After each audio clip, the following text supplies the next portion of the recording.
Minister for Infrastructure and Energy, Gjiknuri, confirmed that all laws will be followed appropriately in regards to compensating building owners who are affected by the construction of the Outer Ring Road. The OSCE ambassador to Albania, Borchardt, declared that he is still hopeful the majority and the opposition will find common ground in order to progress with electoral reforms, while suggesting that some things take time but others are easily fixed. An exhibition of paintings, pottery and sculptures by the Albanian Prime Minister Edi Rama is being held in Germany. During a media interview, the Prime Minister boasted of his excellence both as an artist and a government leader. Good evening, it's 6 o'clock on Wednesday the 21st of November 2018. Welcome to the English edition of Aura News. My name is Alexandra and I'm here to bring you the day's top stories from across the country translated into English.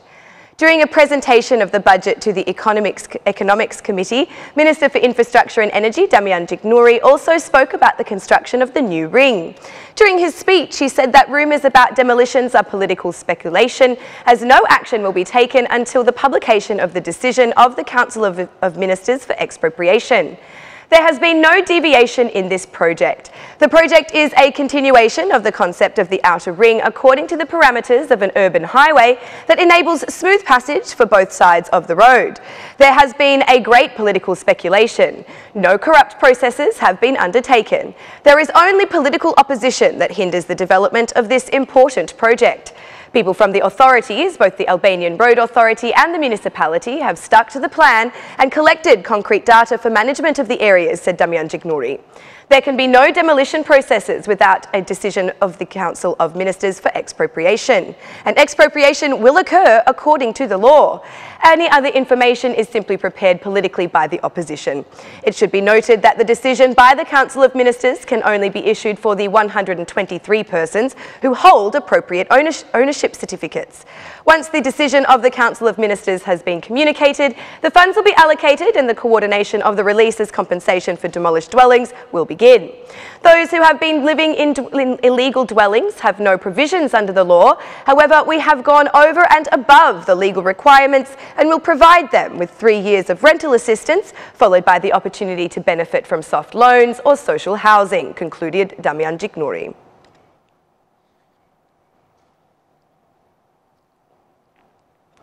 The Socialist Movement for Integration has set its sights on revealing as much information as possible into what has been dubbed as the mega affair.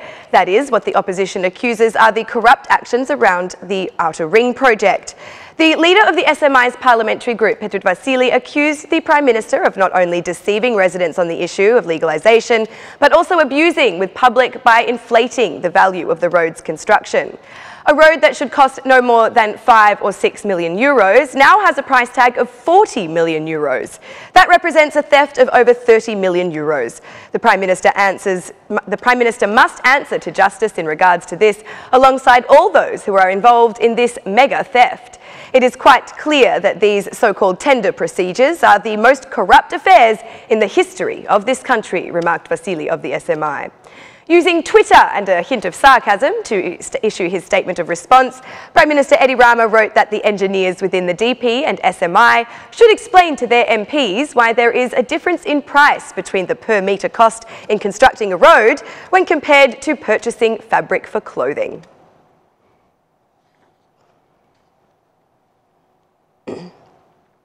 The OSCE ambassador to Albania, Borchardt, is still hopeful that Albanian politics will find language for consensus on electoral reform.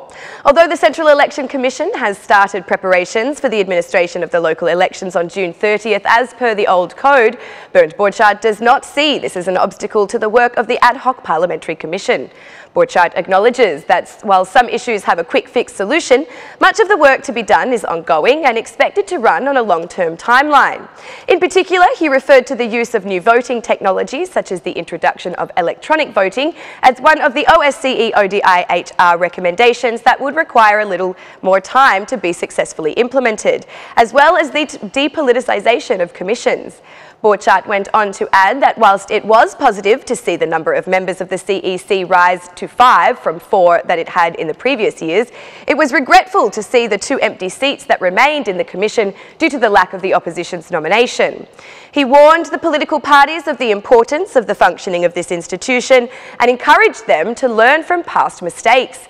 Despite these comments, Borchardt positively assessed the Democratic Party's willingness to participate in the Special Reform Commission, advising that Lulzim Basha had declared his party's readiness to continue the work with momentum. The Central Election Commission has begun their work in the preparations for the local government elections to be held mid-next year, despite having 2 vacancies, while the country remains hopeful that the optimistic view of the internationals that true electoral reform can in fact be achieved is still on the radar.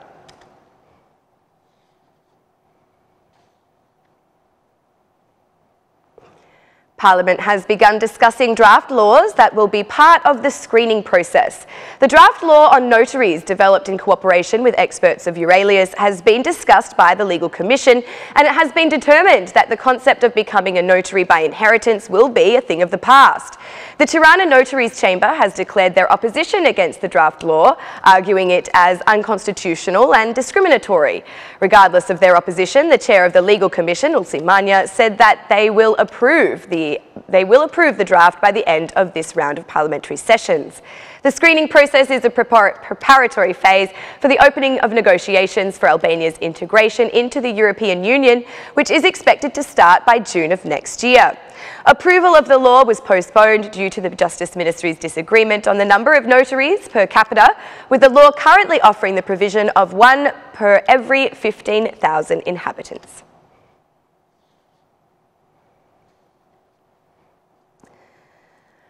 The Prime Minister of Albania has issued a statement regarding the recent spate of protests by residents of the Ostia area who have taken to the streets to demand they receive funds from the government for the destruction of their residences.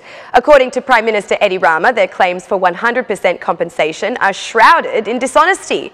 Rama explained that over the past 15 years, many citizens have built homes and businesses illegally and are not eligible for the process of legalisation, and as such have no right to compensation now that their illegal constructions face demolition. These individuals are people who are acting against the well-meaning everyday citizens of this country. These are people who stand here, blocking the movement of law-abiding citizens, demanding citizen tax money for homes they have built illegally.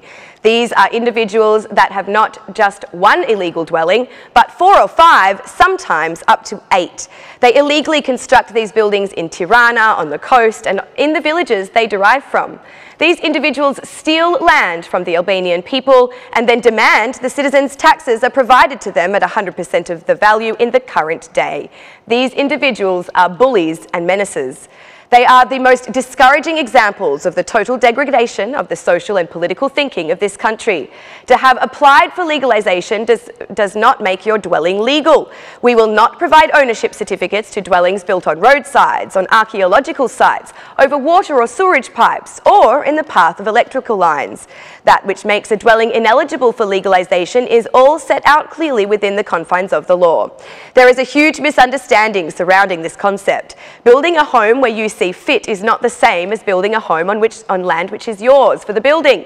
If you choose to take land that is not yours and hinder the future development of the city, how dare you then demand 100% compensation when it is taken away? For what? On the basis of which law? Compensation from who? From the state budget, which is there to build schools, kindergartens, roads, hospitals, funds that can be used to raise wages or pensions. You want to take money away from these important areas and give it to you simply because you decided to build 5 or 8 villas, taking advantage of the years when property ownership laws were a total mess. This is unacceptable, boomed Edi Rama. In conclusion, the Prime Minister had this message to all residents embroiled in the protests. You people need to get out of the way, unblock the roads for the rest of the citizens, give opportunity for development, and spare yourselves and your families from further disgrace.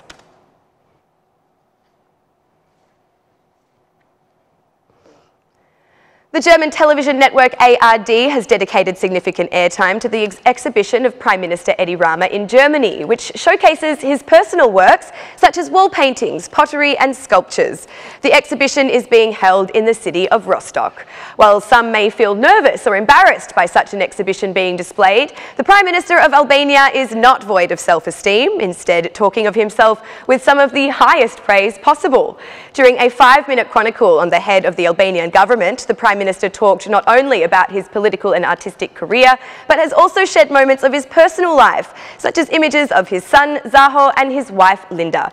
He went on to boast about how he was not only an excellent manager of the state he leads, but also worthy of fame as a painter and artist. I am the best artist in the circle of Prime Ministers and the best Prime Minister in the circle of artists, determined Edi Rama about himself.